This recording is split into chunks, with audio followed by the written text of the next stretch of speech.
Welcome back to another episode of On the Subject. I'm your host, Michael Villardo, co-founder and CEO of Subject, Subject.com, Subject.ai. You know where to find us. And today we have an incredibly special guest, one of the most influential voices in all of baseball. He's an ambassador for the MLB for the play ball opportunity here. We have Coach Ballgame, also known as James Lowe.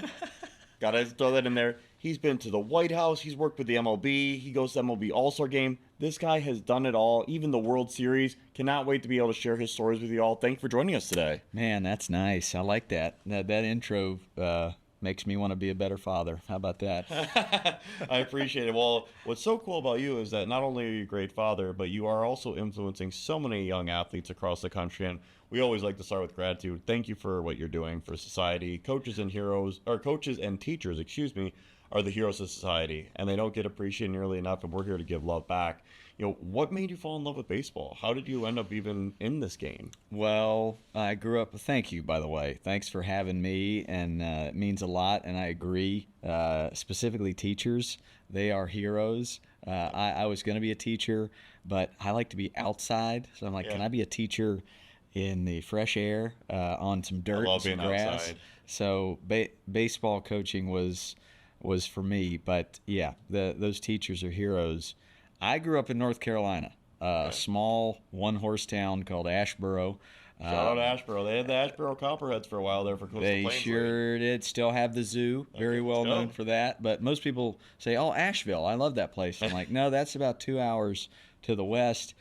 Small town, but everybody knew each other. Mom and dad, who are still with us, they still live in the same house that I grew up in. My brothers still live in North Carolina as well, but had two older brothers, and I had a bunch of neighbors. And we had this small house, and we had a big backyard. And we were always inviting neighbors over to play a sandlot game, and we couldn't use a real baseball because we'd break the windows in the house, and Mom would not allow that one. So we used tennis balls, or we'd use a kickball, or we'd use wiffle ball, whatever it was, and we would play all the time. My dad also built a basketball goal out there, horseshoe pit. He built this big green wall that we could hit tennis ball. All we wanted to do was play outdoors all the time. So that was the start.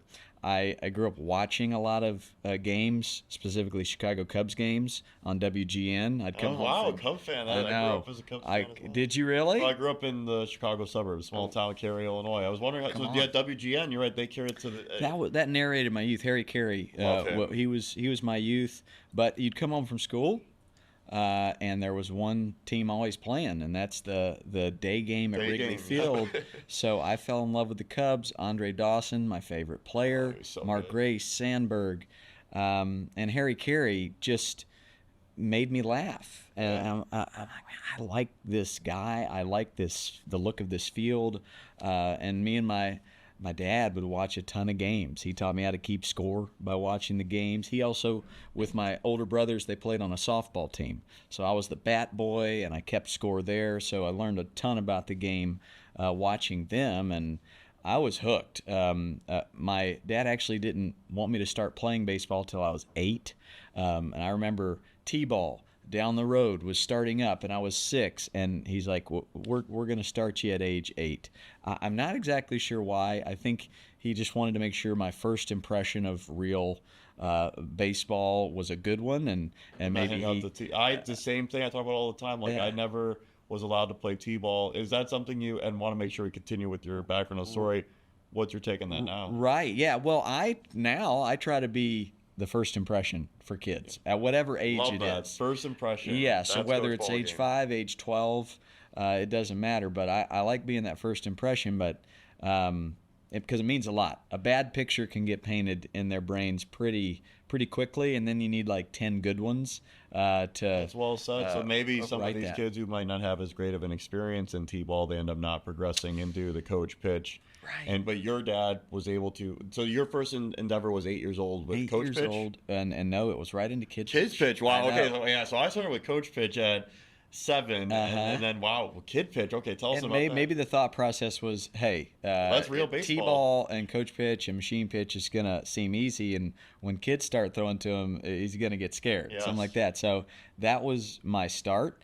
But I remember being pretty bummed when I wasn't allowed to play on the 6 or 7-year-old team. But I'm kind of glad that I grew a little bit and started at age 8. Played all the way through high school, Eastern Randolph High School. Shout out Wildcats. Shout out Wildcats. State champs in 1998. Wow, so you won a state championship. I sure did. What position were you on this team? I was the pitcher on that team because Nice. I was a freshman that year. And you got some innings? And I got called up. So Wow, I got let's go. called up from JV to varsity, and I was just going to be the number 2 pitcher. Brian Wright was number 1. I was number 2, so I went round 2. I went round 4. I lost game 2 of the state championship, and I saved game 3. So I was you out had there. a series for the At state NC State, yeah. I think that's amazing. So I just moved to Austin, Texas last October, and I was like, I got to go watch these state championships. And I saw the same thing. They play in a series. Where I grew up in Illinois, it was one and done. Still one of the biggest regrets of my life. I had a terrible game. We lost in the sectional finals. But I don't think baseball's a one-and-done sport. I think you got to have a series. No, absolutely. I'm glad we had the 2 out of 3. That's more fun, too. That's like you're the pros. It does. It kind of felt like you were in the show a little bit. And when I go into game 3, my dad was like, I got to go to the bathroom. I'm going to throw up here because, he's a freshman. He lost game 2, and now he's bringing him in this huge moment. But I love the big moment, and a lot of that was due to my parents never making big moments, and they were very relaxed and calm. Whenever I looked over at them, whether it was a strikeout or a home run, there was the same lawn chair, the same scorebook, and the same body language of I'm relaxed and my joy is detached from your result on the field. They paid way more attention to my attitude, my effort, my respect for the umpires. So that is something I try to instill now into parents as I travel the country and create social media posts. It's like I love big moments. I loved them back then. I still do now. My teammates consider me clutch, and I think that was a big part. There's no consequence on the other end of a mistake or an error or a wild pitch or strikeout. So, that was the beginning of it all. Was North Carolina. So then, what about after North Carolina? What did you do after high school? Yeah. So I had a few calls: NC State, North Carolina, Duke, Elon, like local good baseball colleges, but. There was this school called Brown University. And incredible institution. I had never heard of it until then. Went and visited, fell in love with the campus and all the baseball players. And when it came down to it, it was between Brown and Elon. And I just felt like I had a better chance of starting freshman year at Brown. And that's all I wanted to do. I wanted to play 4 years. I wanted to have a chance to get some playing time. And, my parents sat me down and they're like, it's an Ivy League school for a reason. It's way up there. And you know all about that. Yeah, I got my Penn hat on. I know, so we got a little bit of a rivalry going on right now. Brown did beat Penn in the playoffs, I'll admit. But Penn has won 2 of the last 4 Ivy League championships. Yep. Let's talk about this before we go into you and your jump into social media. So you go to Brown. I do. And you just said you never heard of the school before visiting. I go to Penn. I had never heard of Penn before the coach came and talked to me. I think there's a lot of nuance out there that we try and with our audience and like to help kids understand what an opportunity to use baseball as a tool to get into a great school, and especially if you're not from the Northeast or New York City, maybe LA, SF, some of these coastal communities that have a huge focus on education. You might not know what all the Ivy League schools are, or even these top D3 schools. Please educate yourself, because getting this degree can last you the rest of your life. And baseball is a great tool, whether it's Brown, Penn, or Williams, Amherst, MIT. These are schools that are, once in a lifetime chance. I actually saw this week only 0.5% of Americans are Ivy League grads. And baseball is a tool to get that. Absolutely. There's no way I get to Brown unless I was an athlete. Same with me at Penn. It's a once in a lifetime chance. I still call it the best 4 years of my life. I love that. The text threads that my Brown friends, we have a text thread, Brown Bedrock, and that's fun. it's solid, and we come back together every year. We go somewhere. This year, we're going to Maryland. We're going to watch Dave Matthews Band and Hootie and the Blowfish at a concert.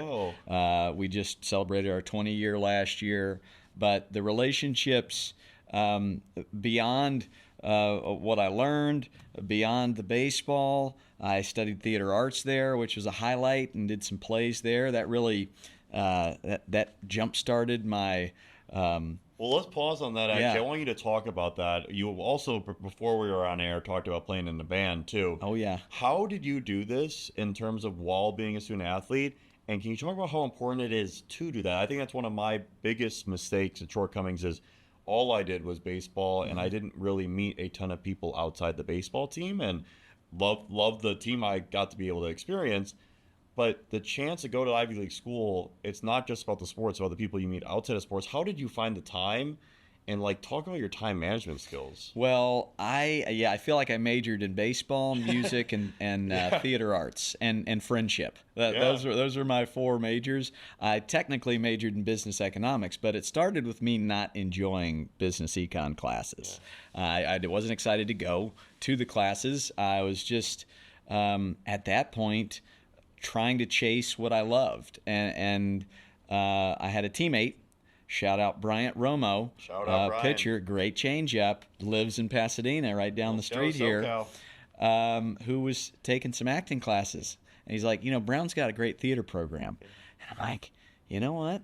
That's it. I've never acted in any plays other than, just a kid in elementary school, but I enjoy making people laugh. I think I like making people cry. I would give it a try. I love movies. That was the start. And as soon as I went to my first class, another shout out, Lowry Marshall, rest in power, rest in peace. She's my favorite teacher of all time. She introduced me to what acting was. And what acting is, to me, is authenticity and making things very real and trying not to act, telling great stories. So I really fell in love with that other side of the campus. So I've got all my athlete friends and loved them. And then I jumped over to that space, and it just made sense to me. I was always a drummer. Growing up in elementary school, middle school, I was always in the band. I had a band in middle school called Bacon, Egg, and Cheese. Good name. So, you're creative from a young age. The shout-outs are ubiquitous here. Kyle McKenzie, I would always go to his house in elementary school. He played guitar and keys, and I would play the drums. So we formed a little band in middle school. So I always enjoyed the other side of campus and not just being the athlete, the one-trick pony. And what I think it did is it helped me be a better athlete, meeting different types of people and learning lessons behind the drum set. And then when it got to theater, learning lessons in theater of, how do you attack nerves? And you've got a bunch of people around you. Well, you got to be willing to fall flat on your face. That's exactly what you got to do in the theater of a baseball field or basketball court. You got to walk out back to the dugout by yourself. It teaches you a great lesson. So much. And so that pushed me to Los Angeles, where I didn't get drafted. After I graduated, I played 4 years of college baseball, didn't get drafted, and I said, well, I love doing these plays. I love these acting classes. So I moved. I drove. Brad Pitt, $300 in my pocket. It was more like 150. And I stopped in from North Carolina. I said bye to the parents. They weren't all for it, but they were like, you know what? Yeah, because we probably had pressured you with the Brown degree. Like, hey, yes. You got to make some money here. Absolutely. You just got an Ivy League degree. So how did you have the confidence to be like, no, I want to chase what I want to do? They didn't push. They made sure that I wasn't going to settle into something I despised. I love that. It's good advice. Big time. Yeah. And parents out there, highly recommend it. My dad was an actor in high school and in his 20s as well, so he loved it. He was also a great athlete, so he knew it was kind of in the genetics a little bit. So they said, go get him. and we'll be here for you. So stopped in St. Louis, stopped in Denver, stopped in Vegas, and then on the fourth day I land in Santa Monica. Bryant Romo, the guy who got me into theater in the first place, he's the first person I see, and I planted my flag, and I stayed on couches for years. Multiple. Absolutely. Different friends' couches. I lived all over Los Angeles. Auditioned, waited lots of tables, substitute taught for a decade. But the one through line that I always could count on was another teammate at Brown and also our lead singer in our band at Brown University, Dan Spring. He started these youth baseball camps in Hermosa Beach. And I'm like, you know what? That'll scratch my baseball itch a little bit. I can still be on a baseball field. I can audition. I can play music in bands. I can chase all my dreams. And that was the beginning of Coach Ballgame. So who came up with the name Coach Ballgame? Good question. So I was Jimmy Ballgame in college because I... not the most talented guy, but I had some grit, I had some clutch, and when I started playing outfield, for some reason I just banged into walls. And I remember being, this would have been at North Carolina A&T. We come down for a spring trip, break, and or maybe it was UNCG, one of the two. But my parents, my whole family's there, and I'm playing right field, and I run to chase this fly ball, and it's from foul territory, and I just flip over the tarp and then land right into the right field wall. And that was kind of the beginning of, this guy is he's not afraid of anything, that's for sure. I was always head first slide. I didn't know how to feet first slide. So Pete Rose. And so Jimmy Ballgame was my nickname in college. That guy, Dan Spring, when I started coaching, he's like, well, we're just going to call you Coach Ballgame now because, you're Ballgame. So that was the beginning of the name. People always ask about the hat as well. It's a great hat. As I started to, well, first of all, I have Latin America in my blood. My mom's parents are from Puerto Rico. My grandpa, Tony, he introduced me to Roberto Clemente, the story of Clemente, his hero. And so the Latin countries celebrate baseball. Oh, totally. I'm a Colombian citizen. You get it. We got the jersey right there. Oh, let's go. So you totally understand. I was just at the World Baseball Classic, and I saw USA playing the DR. I wish I went so bad. I was there, and I was the only American fan with a drum. But I was invited by all the other this was in Miami, DR fans in Miami. They had this drum circle, and I jumped in with my djembe. I have a bunch of different percussions, but I brought the djembe, and they just celebrate it. So that was the genesis of the hat. And when I started to do private lessons, this was about age 28, 29. I'm like, okay. I'm not putting acting on the back burner. I'm not putting music on the back burner, but I do need to, find something to pay the bills a little bit. I'm a little tired of waiting tables and, working holidays and nights all the time. So I started doing private lessons, and I started doing them in a crowded soccer field. And to let the parents know, hey, I'm going to be the guy in the fedora hat in the middle of the soccer field sitting on a bucket. And nobody else is going to wear a fedora hat. Exactly. I'll give you one more anecdote. I call him my mentor, my Mr. Miyagi, my Coach Ballgame. That first summer in 2005, I was 22, fresh out of college, didn't know a thing about coaching. There was a guy coaching these camps with our buddy Dan Spring named Sean Flicky. And he was about 8 years older than me, and he wore a fedora hat, and he brought a guitar, and he told stories, and he gave out nicknames, and he connected with the kids as humans. And he was the first great coach I ever watched, and he brought entertainment to the field. And what spoke to me most was he was just himself. He was absolutely himself, and he was way more interested in humans and their hearts than he was about baseball. And that was pretty fresh to me, and I liked it. So he was my mentor, and he put his arm around me and kind of helped me along as I struggled and I was, anxious at times and passive aggressive at times, and I didn't have patience for these kids, and I'm like, I quit, I didn't sign up for this. He would always just walk beside me and let me know, no, you've got a talent here, you've got a gift. Here's how we can navigate it. So all of that really brings us back to the hat. About that. It's incredible. Like you are one of the few people who puts joy and character over winning. Why? Because it works, and it's feeding the masses. I've coached for 22 years now. It's got to be over 180,000 kids all over the place. And most of those are in person, but some could be online as well. But maybe more. I don't know.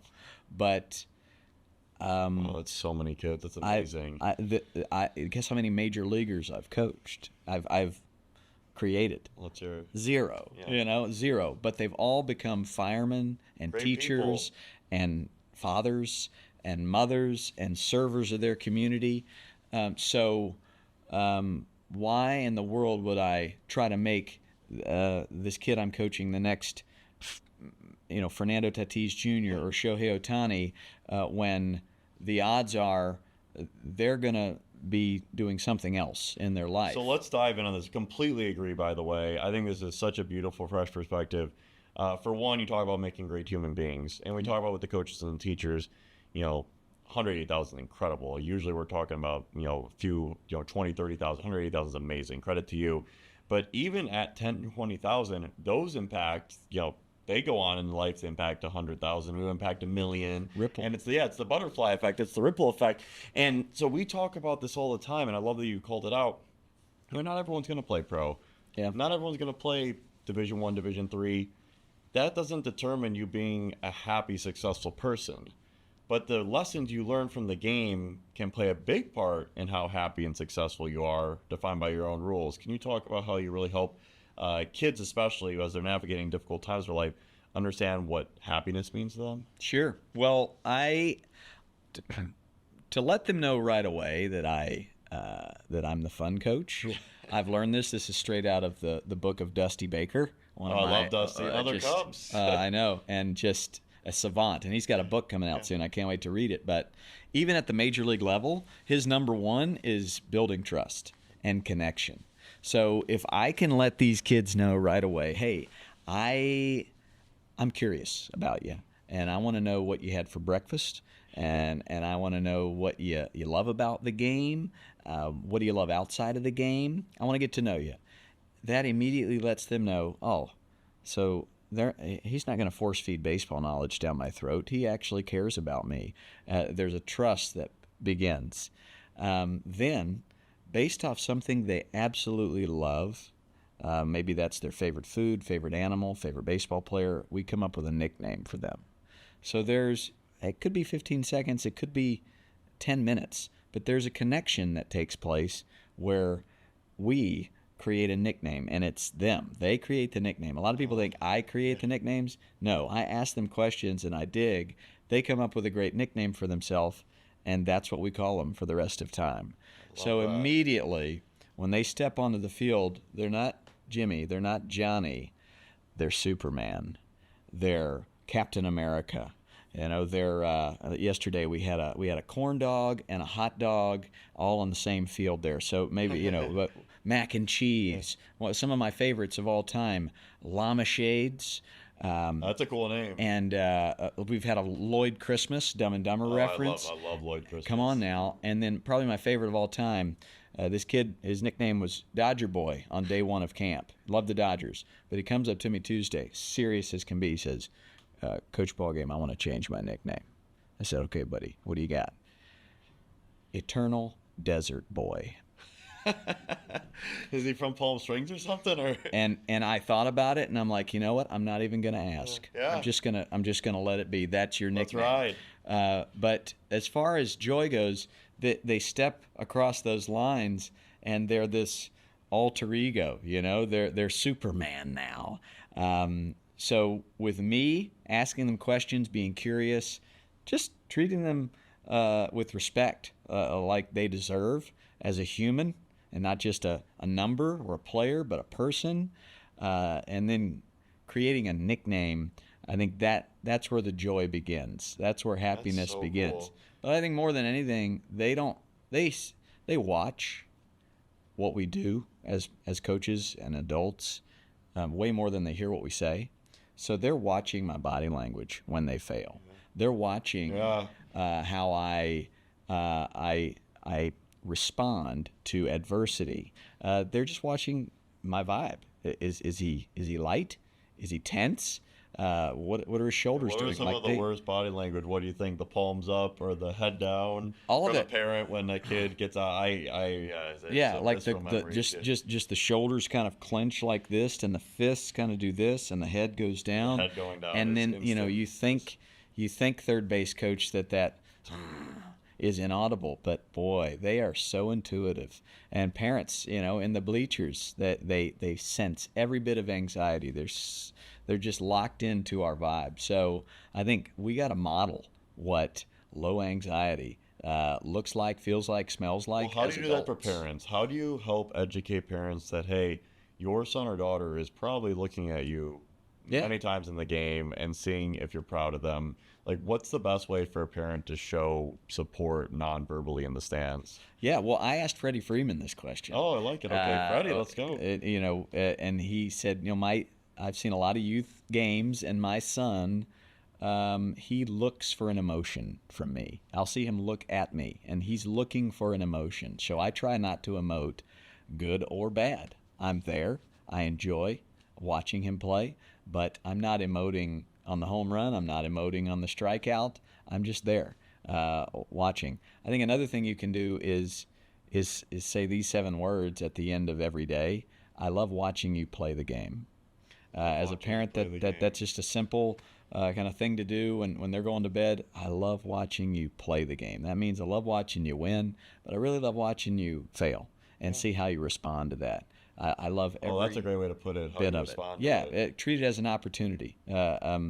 Derek Jeter, Love him. He was I my feel like favorite Forrest player Gump. growing up. I've met all these people and I've learned from them. Oh, you met Derek? I did. I've done a few camps with Derek Jeter, and my book is all about the mentors that I've met along the way and what they've taught me in my pillars of coaching. But all he talks about is at youth sports, it's about failure and embracing it.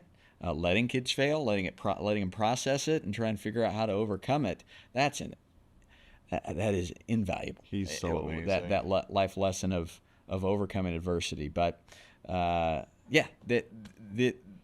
there's only one way kids are gonna fully understand what happiness is, and it's if we are modeling that as adults. I completely agree. So for parents who see baseball purely as a sport, how do you reframe it? I think I'd let them know how long I've been coaching kids and how many kids I've coached and how many of them have made it to the majors and how many of them have become college athletes. Yep. And I just provide data. Yep. And I say, okay, here's the numbers, but here's what I took from sports, whether it was youth, high school, college, and then I name off all the life lessons that have helped me become a better husband, a better father, server of my community, a better son, a better brother, a better coach. And it all happened on a basketball court or a football field or a baseball field, on a golf course. And those life lessons, I don't really recall the scores. I don't recall that score at Penn my junior year. Quakers. I'm hoping we won, but I can't really remember. But there were definite life lessons along the way: struggles, 0 for 24 slumps, sweeping Dartmouth or getting swept by Harvard. Different life lessons came from all of that, and I let them know. You know what? I used to approach youth sports like you are, and it doesn't work, right? It doesn't. No, when I approached it as, let me look through the lens of success and skill development and wins at all costs, the kids performed worse, they got tighter, and they didn't fall in love with the game, right? We, as youth coaches and parents, we got to foster a culture where they want to come back next year because it's not work, because it is joy. I always say it's hard to believe what I do is novel. I'm injecting common sense, joy, and character development into youth baseball. But that is incredibly novel in every town I go to. And my favorite moments are when usually dads come up to me and they say, hey, Ballgame, I just got to tell you, I used to be that dad. You know, I was micromanaging my kid. My fingers were clenched to the fence. I was anxious, and I thought I was doing everything right. Then I watched some of your content, and amazing. You've saved my relationship with my son or my daughter. And some of them will even say, and I think you saved my marriage too, because it does seep into that. And it does. No, it causes tensions. Boy, oh boy, you're not lying. So did 22-year-old rookie Ballgame ever think that it would turn into this? No, I thought I was trying to make that little kid play second base like Dustin Pedroia.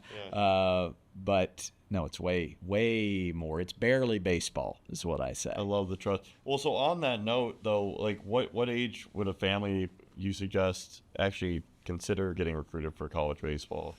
Well, man, it's changed since our day now with NIL. It's a lot going on right now. We're actually having a conversation during a lot of turbulence and change of rules right now. Sure, I know it's a lot, and I know there are agents that are going and watching, 8th grade games and freshman games. But I lean on what the major leaguers have taught me. Interviewing a Mookie Betts or Clayton Kershaw or an Albert Pujols and asking them, hey, what's your advice? And continuing to hear the same answer. Let them drive the train. Let them be the driver. And if they need a break from basketball and they want to try something else, that is a good thing. Mm-hmm. There's no way I start as a college outfielder unless I played free safety in football and shooting guard in basketball. 3 sports. Because of the footwork, because of the mental toughness from football, I was able to really jump on that. Mike Trout, he's an elite outfielder because he was an all-state high school basketball player. Shohei Ohtani, his fluidity. How is he that fluid? He was an elite swimmer growing up. Wow, so that's awesome. Mookie Betts said, teach these kids to move, not just for their physical, but the burnout, the mental. So specialization, it just doesn't work. They become a well-rounded athlete. That makes them a much better baseball player when they get to college. So I lean on them, and then make it a two-way conversation. Let your kid know you're vulnerable enough to say, hey, what kind of fan do you need dad to be for you? What kind of fan do you need mom to be for you? What do you love? Okay, you really love baseball. Well, let's find that hitting instructor in the community that you can meet with once a week. Meanwhile, what other sports do you like to become a more well-rounded athlete? I say the same thing for positions. Like, I try to have every kid play different positions. Why? Maybe I won't win as many games in that 12U tournament, but if these kids learn how to play every position, they got a better chance of starting in high school. Yes. So I'm doing them a disservice by trying to win that 11-year-old tournament when I put him at shortstop and I pitch our best pitcher way too many pitches. He's going to have Tommy John when he's 14 years old. So big picture, long game thinking. Is it easy? No. But it's the right thing. What's the most important mental skill a young athlete can develop? It's resilience. It's overcoming failure. Why? Because the game's never life or death. But it's not. In 10 years, that kid is tempted to make a terrible decision because they've stacked up failure after failure after failure. Adversity is hitting them right in the face. That could be life or death. But then they text you, and they're like, hey, coach, that lesson you gave me in the dugout when I was 8 years old, I still hang on to that. And I want to say thank you. Do you have any good examples of some of your players as adults reaching out to you for? I do all the time, and they challenges. And my favorite part of the whole cycle is that they want to come back and help coach. Oh So my God, that's amazing. most of my summer camp coaches in Orange County, California, they were my students. They were my players, and then they turned 14, and I set a pretty high bar. Like my expectations are high for my coaches, but they want to come back, and absolutely, it's one of my, it gets me teary-eyed, it gets me emotional when I hear, what you said. That Jim Abbott story you told us in 2008, I still remember it, and it's helped me overcome adversity. The Roberto Clemente story you talk about, where kindness is more important than winning games or winning championships. I've done book reports on that guy, and now it's one of my heroes. So, yeah, it does not get any better than that. But I have a plethora of letters and emails just in my man cave that I hang my hat on. It's impressive. I love your passion. It's very infectious, and you could tell it's so authentic. So when we're talking about the parent and coach relationship, what's one thing that most parents do that is potentially undermining their son or daughter? Well, I always go to the word communication, and I have a lot of salutes. An eye black salute and a mustache salute and a sportsmanship salute. This is a communication salute, and I have to tell kids this is a phone, But I feel like there has to be, like I said, a two-way street. We've got to open up this boulevard of communication, not just with the parent and the kid, where I'm willing to listen to my daughter tell me their joys and their disappointments from this coach or this team, and instead of me just letting him know how smart I am, just being willing to listen. I think being curious, being willing to listen to your kid, that will help a lot. And then you gotta have mature one-on-one conversations with coaches. I always tell coaches, you've got to be the most mature person in the room, right? You got Mama Bear and Papa Bear there who need their kid to be playing shortstop and pitching, and if they're not playing, if they're in right field, that's going to tap into 8-year-old them, and there's an 8-year-old little kid inside of them who wants the best for their kid. So I always say a barbecue at the beginning of the season is super important.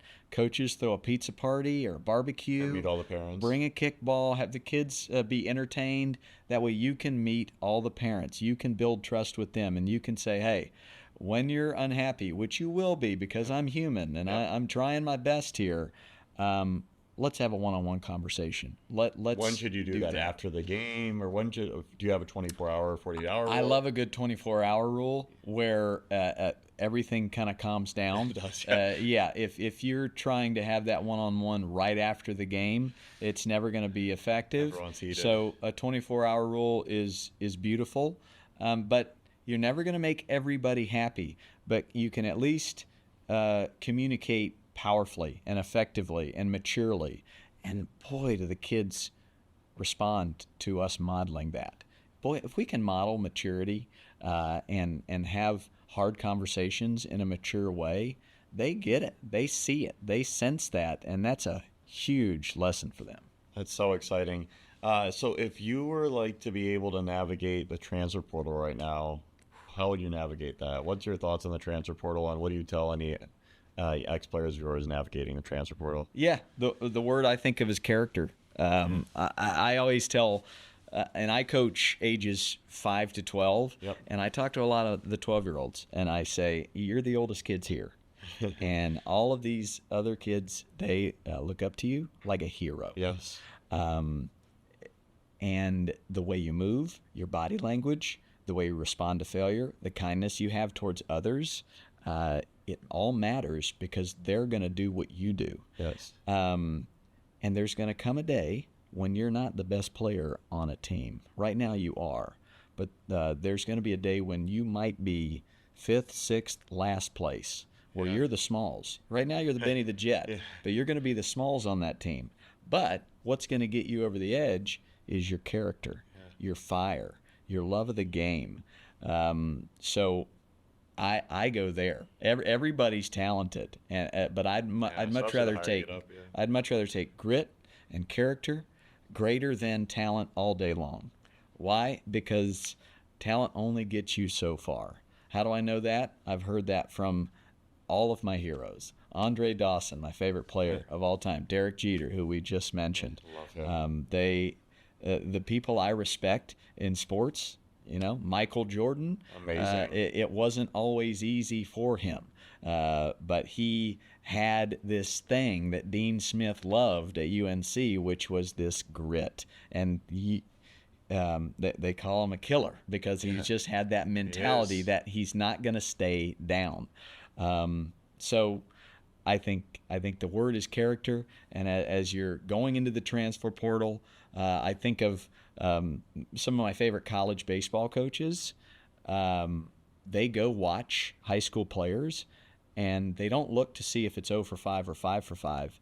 They are writing down notes on how they responded, how they hustled to their position after an 0 for 3, after an 0 for 4, what kind of teammate they are. So character all day. If we could put you on the spot, if you had to go back to college and you couldn't go to Brown and you could pick 2 schools, where would it be? It'd be Chapel Hill. Okay, let's go UNC. Great program. Absolutely. And then I'll go with my dad's alma mater, Mercer. Mercer also the Bears right now. They had a great season. That coach is incredible. They were the first one out. I thought that was a big mistake. Yeah. Also Bears. Also Bears. You love the Bears. So you've coached 180,000. We found out on the pod, and we'd love to bring. We had a question from one of our audience, and I'm assuming out of 180,000 that you potentially have dealt with this before. How is a potential learning disability student overcome those challenges and get the best chance to play at the highest level? As a really sweet young man reached out and said, could you ask someone on the pod? I think you're the perfect person to help encourage the student athlete, hey, how you can have the best career within baseball as well as academia navigating these challenges. What would you advise? Well, first and foremost, I'll say thank you for the question, and I think you're awesome. And yes, you are awesome. When I meet people with whether it's physical disabilities or learning disabilities, I'm the student with them. I always learn so much from them. We just dropped a course with my mentor, Coach Flicky, called Coach Them All. And how do we coach kids that are neurodivergent? Maybe that's ADHD, dyslexic, autism. And what I've found out is when they walk into the room, and I'm sure you felt this, who asked the question, when you walk into the room, there is this sense from everybody else that, oh, I'm not really wanted here. And so that is false, and it's wrong, and it's untrue. But you have to find that Jim Abbott inside of you where you turn that anger, which is warranted, into fuel. And you've obviously been able to do that. My job is to make sure all the other players, all the coaches know how to handle that situation the right way. So creating a culture of inclusivity, whether that's Smalls, who's just never played the game, Hambino, who's a cut-up, somebody who's neurodivergent, a learning disability. I always tell stories about William Hoy, who was the first deaf player, and how he was picked on, and he could not hear the umpire calling strikes, and other players would laugh at him. And he, instead of just giving up, he went to the umpire and he said, hey, I can't hear you. Could we come up with a signal for strike? And William Hoy invented that. And he invented this. And he invented the foul ball. And that's why when you go to a Dodger game and you're sitting in the upper deck, you know exactly what the umpire just called because of William Hoy. I've met Curtis Pride, who's the last deaf player to play in the major leagues. He was in Rally Caps, which is a movie you should see, by the way, which involves kids that are deaf and they play baseball. and his Curtis Pryde's son and daughter are in the movie. They were both born deaf, and they have cochlear implants. But you just have to know in your heart that when other people throw shade or say mean things, that is all based in insecurity. They're uneducated, and it stems from an insecurity. So you, kind of like these coaches, have to be the most mature person in the room. And all I say to you is keep going and shine your light, and you are going to teach everybody else, including the Benny the Jets, a whole lot more about life by you just being you. So,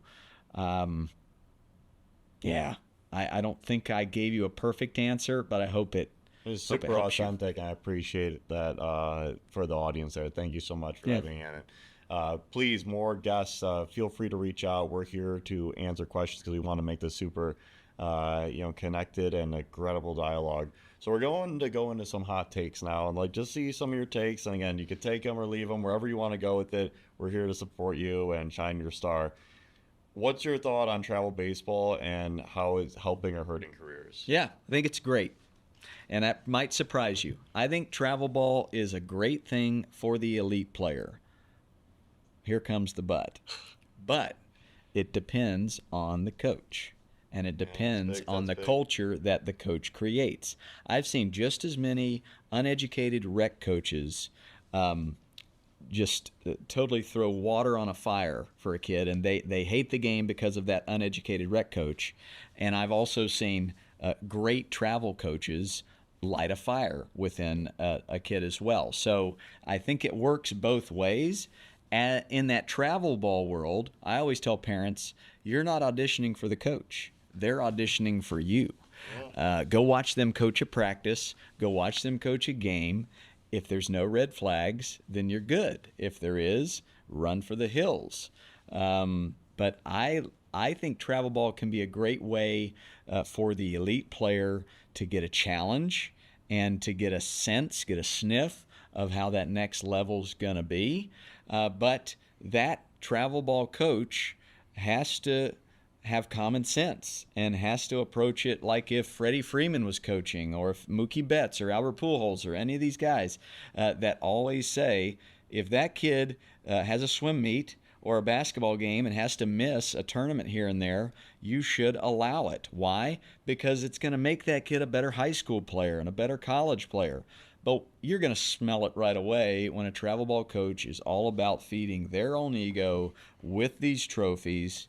Run for the hills and leave that guy to me. Let me try and teach them, whether it's through the algorithm or a ripple effect, to let them know I used to be that guy too. I used to coach that way too. And you know what?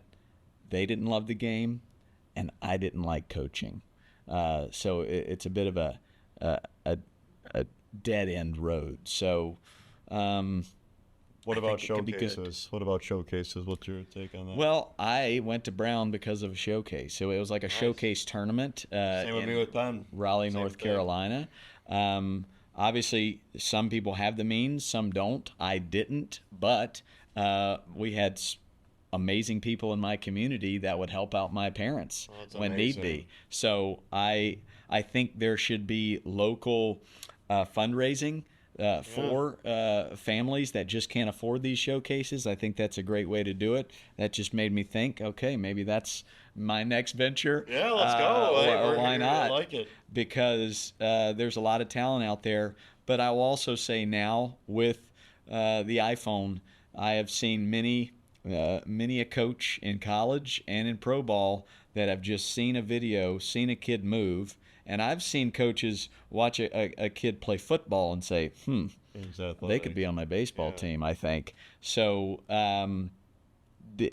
the cream will rise to the top. And what's the cream? It's the ones that grind and that outwork everyone else. Ben Hogan said, if you can't beat them, outwork them. I love that. It's a great saying. And so that comes across very clearly. So I think showcases it led me to 4 years at Brown University, but everybody doesn't have that opportunity. But if you can't get through the front door, there's a window to the side. If that one's locked, then there's a back door. And then I had Dallas Braden on my podcast, and he's a big JUCO fan, big junior college fan, and he said junior college is not a stepping stone, it's a launch pad. That's a good way to say it. So let's talk about that. D1, D2, D3, NAI, JUCO. How do you advise a person? Yeah, I think it's a conversation with your parents, and I think it's all great. And for me, this is just personally, I want to pick the place where I have a great chance of starting, right? I saw the positions I would play at Chapel Hill, and I saw the guys that were juniors and seniors, and I'm like, man, this is going to be 3 years of undergrad before I even get a sniff of the field. So try to find that coach that's passionate about you, where you think you have a chance of playing time. How do you know if it's legit, if you have a chance? Because do you think a lot of coaches oversell, like, hey, you're going to play as a freshman? What would you advise someone to be like, hey, this is a legitimate chance of you playing as a freshman? Yeah, I think it's I think it starts at a young age. Like, I have an 8-year-old and a 12-year-old, and I'm already trying to teach them to have a good judge of character. And what does that mean? Well, that means having conversations. That means having conversations with people of all ages and all backgrounds, and having different types of coaches in different sports. They've got the aggressive coach. They've got the chill coach. They have great conversations with their grandparents. I just think surrounding them with as many good people as possible, they're going to be a good judge of character. And when they have that lunch or that dinner or that meeting with that coach, they're going to feel it, and they're going to go, that's an authentic person. And that means me. Dad's got to be authentic. Mom has got to be authentic, because they're around us the most. So I think that's the way to do it. So you're very big on picking the coach, and I like that. You really, and talking about building trust and relationships, how do you navigate if you were to get drafted going out of high school versus going to college? Boy, oh boy. I wish I had this problem. But it's a great problem to have if you have this. It is an absolute great problem to have. It is a new world out there, because college athletics is professional athletics. That's true. Now. You can get paid now. Very different. And a lot of college kids are getting paid more than you'd get paid in your first year of rookie ball. Yes, a lot more. So it's a different landscape. Again, I think it's conversations with your parents. And I think you're constantly trying to think long game, big picture. In 5 years, am I going to be where I want to be? So I can't give you a hard answer, college or pro. I learned so much about myself as a human by going to college. College is amazing. I guess if I had to skew one way or the other, I'd say the experiences that I gained playing music and being in theater class and meeting economics professors and relationships that happened, it's made me a much happier adult. So, relationship all the way. It can be hard going straight into pro ball at age 19, where so young. You're just not on the same page. You have people from all over. You have players from Venezuela and the Dominican Republic, and you're living out of a suitcase. A lot different than a college team. I appreciate that. So we're going to go into a variety of this or that's. First thing that comes to your mind, you go with it. It's your choice, and we just want to get your take. And so these are all from a recruiting edition. So you're a parent of a recruit, you're back in a recruit, take it how you want. ERA or throwing velocity? ERA. ERA. Yeah. Stolen bases or 60-yard dash? Stolen bases. Again, that's just, it's more of the mind. Yeah. Slugging percentage or home runs? Slugging. Starting for a smaller program or riding the bench at a Power 4? Starting. Yeah, that's good. You were talking about this a second ago. That went your wheelhouse, Coach Ballgame. I was going back. I was thinking about the previous question. Slug just gets you a little less outcome mentally. Agreed. Like if you're thinking home run, then the process is. Doubles and triples are fantastic. Exactly right. And Hunter Pence said results will cripple you. So there you go. I love that guy. Test scores, so SAT, ACT, or GPA? GPA? Showcases or tournaments? Showcase. Yeah. Yeah. I think that opens you up to others. Well, I like that we talked about this, sports. that you and myself both got our offers from a showcase. It's good to have the reflection. Absolutely. I never played travel ball. Yeah. It was football season. It was basketball season. Oh, we're just actually going to sit around a table and have dinner as a family. Yeah. Like that. That's important too. It's so fun. Emails or DMs? Email. AP classes or tri-sport athlete? AP. Yeah. Let's go. AP Education. chemistry. By the way, my AP physics teacher, another shout out, Mr. Harden. If we got all of our physics work done Monday through Thursday, me and him played chess on Fridays. That's so fun. Wow, what a great teacher. Oh man, Friday was free day, and that's fun. that's literally my favorite high school teacher, and the one thing that stands out about high school academics was playing chess on Friday with my AP physics. Chess, that's it. That's a thinking game. That's awesome. So now college edition, Ivy League or SEC? Ivy. Yeah, let's Come go. on. Now, as my daughters are getting older, part of me wants to live vicariously through them and go watch some Alabama and Texas Tech football games, and hey, you want to go to one of those schools? That might be fun, but all day. Education's amazing. Internship or summer ball? Internship. That took me a second, but I think, and I did both. I did summer ball. I did both as well. And then I did an internship, and even when you're the best of the best athlete, your window is so small, and then it's like, okay, I'm 28. What's next? And I wish more student athletes did internships. I think there's a lot of pressure in high-end Division I baseball, and if anything, to your point, there are some local leagues where you can have an internship and play on a, I was in Chicago with an internship, and ended up being the variance in skill level outside of probably the Cape Cod League, it's not nearly as dramatic as you would think, summer ball, league to league. And so I think more student athletes should consider that. Club sports or frat? Club sports or frat? I'll go club sports. Yeah, I wasn't in a frat, but I mean, we created our own frat with our baseball team and the baseball house and the hockey team. Yeah. D1 bench warmer or D3 all conference? D3 all conference. Amazing. Not even close. And before we actually go to the final of this set, I did want to say, are you the second best actor to go through Brown besides Emma Watson, Hermione Granger? Wow. Well, across the hall for me, shout out to Brown. My freshman year was Lily Sobieski, who is now, I think she's retired from acting, but The Glass House and Joyride, way back when, she was huge. I mean, come on. Ted Turner's not an actor, but he should have been. Yeah, pretty big time. We've had some great ones. And, I remember her name's Paula, and she would make us an omelet every morning in our cafeteria, and she'd look at me and she'd say, "You've got Kennedy vibes," because JFK Jr. went there, and she made omelets for JFK Jr. I'm happy being like the 9th best actor. I wasn't the best actor when I was there. Lucy DeVito is a great actress, and she's still a great friend, and she's still acting. Lance Rubin was better than me. Let's go. That's fantastic. Brown has some incredible actors and actresses. Okay, continuing with the this or that. ACC or SEC? ACC. Yeah, we got Carolina Blue Shoes, baby. Well said. Wood bat or metal bat for developing hitters? Wood. Yeah, and I learned that the hard way. My first year of summer ball, Coastal Plain League for the Ashbrook Copperheads. I played on the Columbia Blowfish. Oh my gosh, I remember the Blowfish. So, did you ever meet Hootie?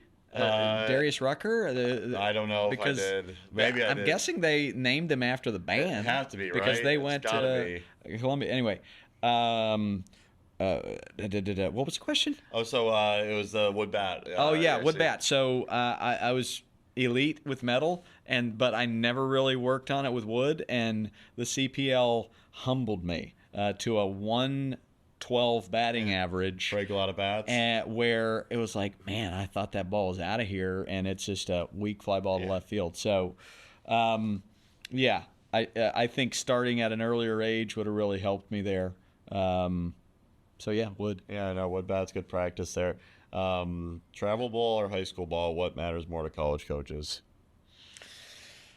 I can't fairly answer that right now, that's fine, yeah. but I mean, the old man get off my lawn says play high school ball, but I think there's some great travel ball coaches out there that get it, and they can set the kids up for success better. So again, it's pretty coach determined. I agree. High school ball are the best memories of my baseball career, but travel ball probably a little more exposure. But high school ball is so to say my favorite memories of my life. Well, in high school, you've got your community so coming fun. to watch your games. And your best friends. Right. I played with my brother as well. It was very special. I love the community feel. Is that pureness of the game is super rare.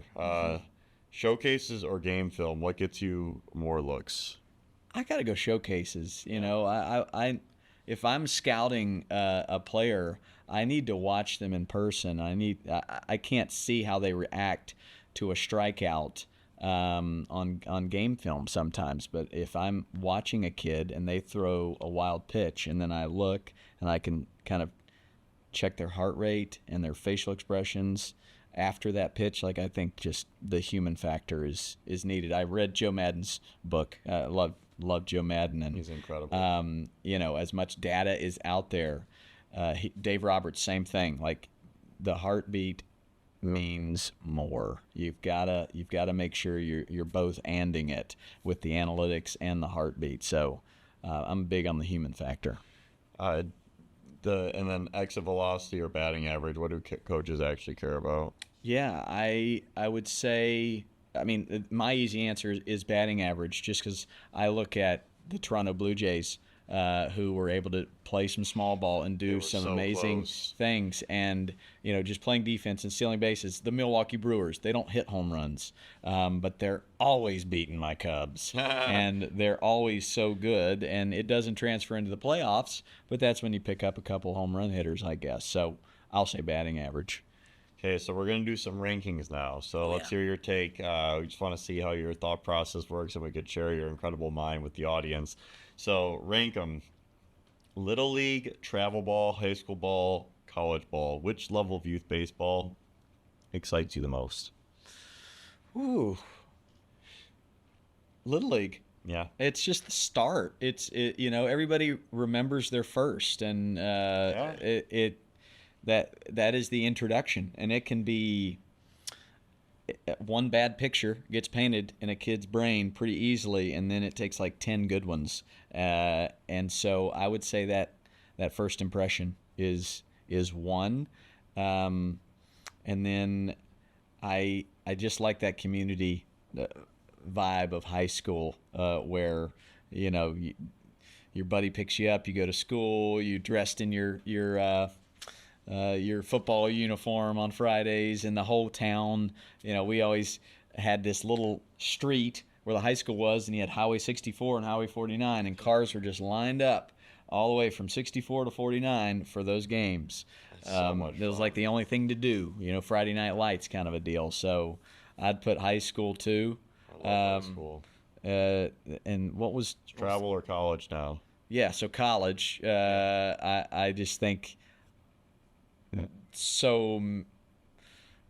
I'm not an adult unless I went to college. Yeah. So I would say college 3, and then travel ball 4. And again, I think travel ball can be a great thing, but changes have to happen. I like that. Best baseball state in America for youth development. Whew. Gosh, I mean, hard for me not to say North Carolina. That's my home state. That's my. Well, I'm wondering if you're going to go NC or California. Which one? I know it's me and my wife's a California girl, so our song is Heads Carolina, Tails California.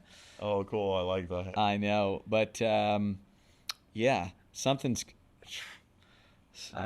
In North Carolina, you have seasons, and you're just kind of expected to not specialize, which I think is a better thing than I agree. where Get less burnt out. Texas, Arizona, California, I'm seeing a lot of one-trick ponies. So, yeah, I'm going to say cold weather states. So, give me Carolina. North Carolina. Shout out.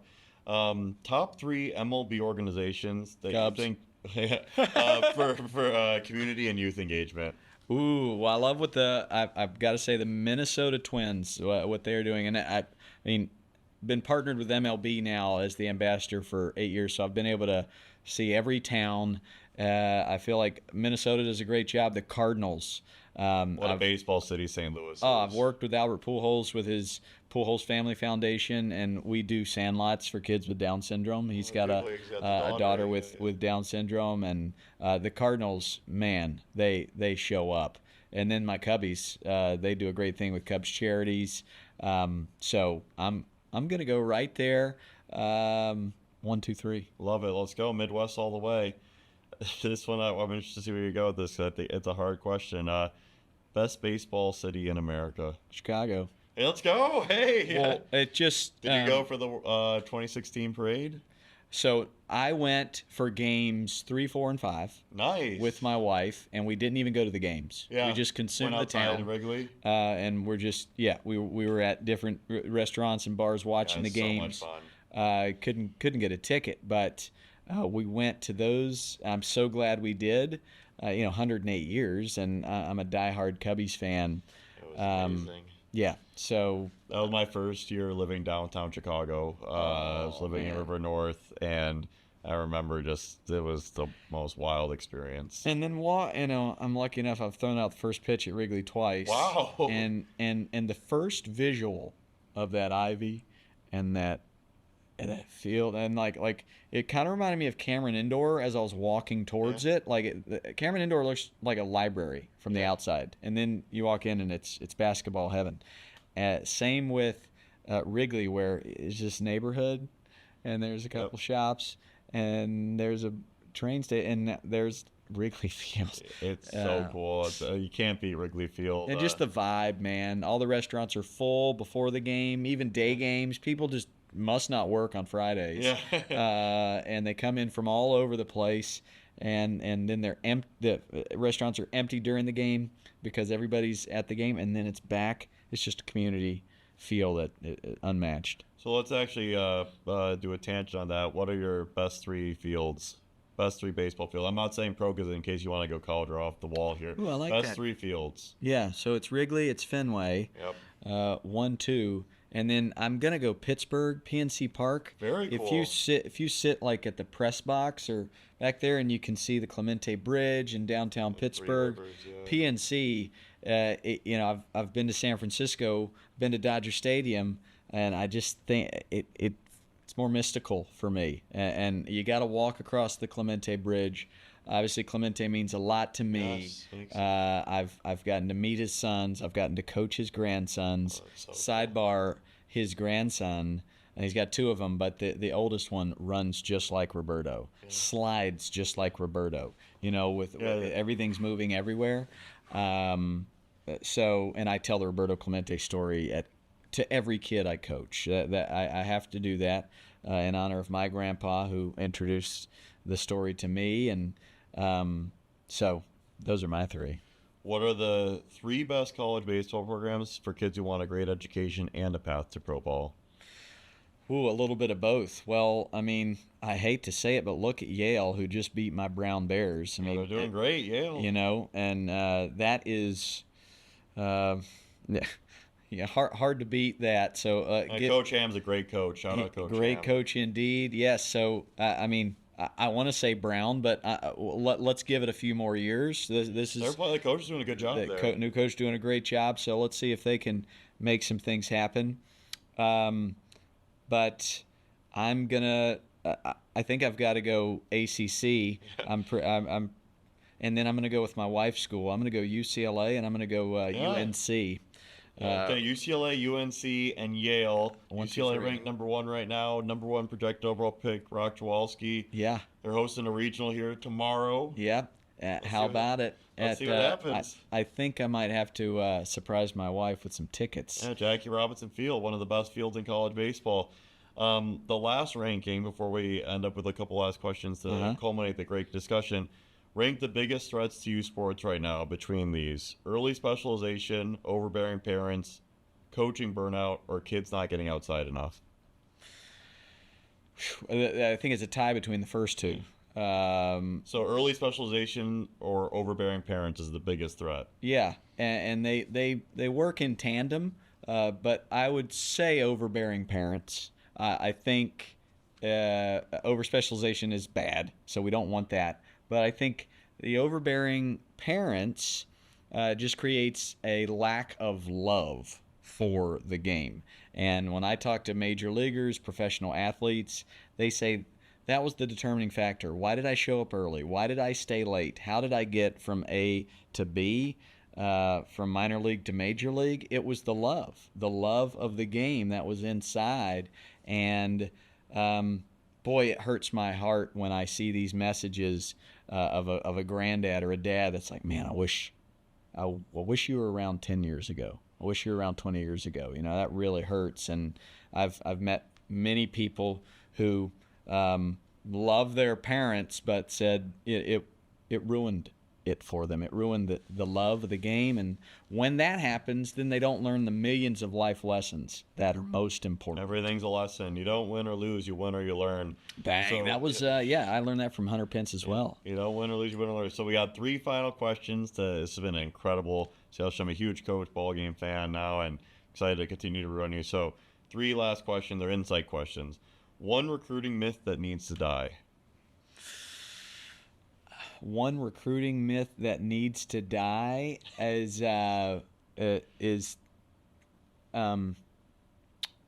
character doesn't matter. Yeah, I think sometimes we can just turn a blind eye to some decisions made or attitudes because of the talent, but it matters most, and you're going to learn the hard way. What's one thing athletes should start doing earlier? Something outside their comfort zone. So, taking a dance class, taking a chess class, the acting, the music, trying music, acting, getting outside your comfort zone. That's getting in front of people and trying to speak. Like that's number one fear in the U.S. I think even in the world is public speaking. Right. If you can do that, if you can get in front of people, then the nerves kind of turn into adrenaline. You know, and but I would say that, and I would just say learn how to prepare. Preparation kind of cancels out nerves and anxiety and breeds confidence. So, outside the comfort zone and prepare. And lastly, before we thank you for your time, again, you've been amazing. What's one coaching lesson you learned the hard way? Man, yeah, it's making kids walk away from the game. It's me coaching an 8-year-old like they were the 8-year-old version of me. And that's you talked about earlier, like everyone has that inner child in them that sometimes it's hard to absolutely from. And you know, when you zoom out, boy, that's a lot of self-righteousness on my part. Like, oh, this kid doesn't love the game like me, isn't hungry, you should go do video games or something. Like that is how I started coaching, and I'm ashamed to say it, but I know it's going to help coaches out there. Yeah, every kid is different. Mike Schultz calls it a key. There's a different key, different lock, and you got to find the key to each kid. So meet each kid on their own playing field.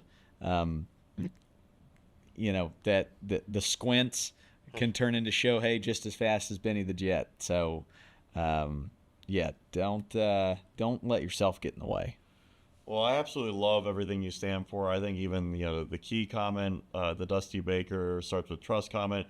I'm going to take some of my lessons I learned from you and apply it to my own company leadership, which really means a lot to me. We're building a company here. I always get to do content on.